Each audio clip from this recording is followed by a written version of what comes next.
మొన్నటిదాకా జనసేన పార్టీకి ఇచ్చాం, బీసీ వర్గాలకు ఇచ్చాం ఈ సీటు విజయవాడ వెస్ట్ అని చెప్పి తెలుగుదేశం పార్టీ జనసేన కూటమి ఎన్డీఏ భారతీయ జనతా పార్టీ కూటమి అనౌన్స్ చేసింది.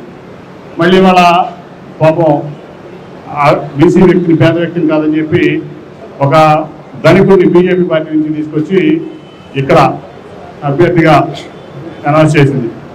మీకు గుర్తుండే ఉంటుంది, నేను తెలుగుదేశం పార్టీలో ఉన్నప్పుడు కూడా విజయవాడ వెస్ట్ నేను మొత్తం కోఆర్డినేట్ చేస్తున్నప్పుడు చాలామందికి అపోహ ఉండేది.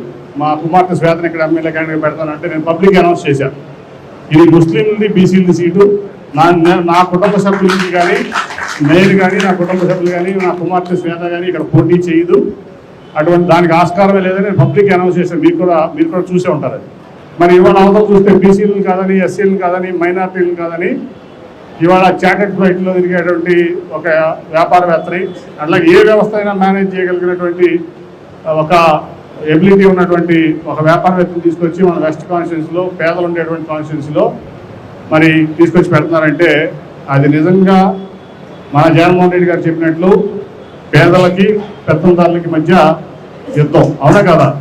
ఈ ప్రాంతానికి ₹1 కూడా లాభం చేకూర్చినటువంటి వ్యక్తి, అంటే ఉపయోగపడినటువంటి వ్యక్తి, ఏ అభివృద్ధి చేయనటువంటి వ్యక్తి తీసుకొచ్చి ఇక్కడ ఎందుకని పెడుతున్నారనేది మన సమాజానికి చెప్పాలి. పూర్తిగా వ్యవస్థలను మేనేజ్ చేయగల, ఢిల్లీ నుంచి గల్లీ వరకు వ్యవస్థలను మేనేజ్ చేసేటువంటి కెపాసిటీ ఉన్న వ్యక్తి వాళ్ళ మన సామాన్యుడైన ఆసిఫ్ గారి మీదకి వాళ్ళు చంద్రబాబు నాయుడు గారు వద్దారు.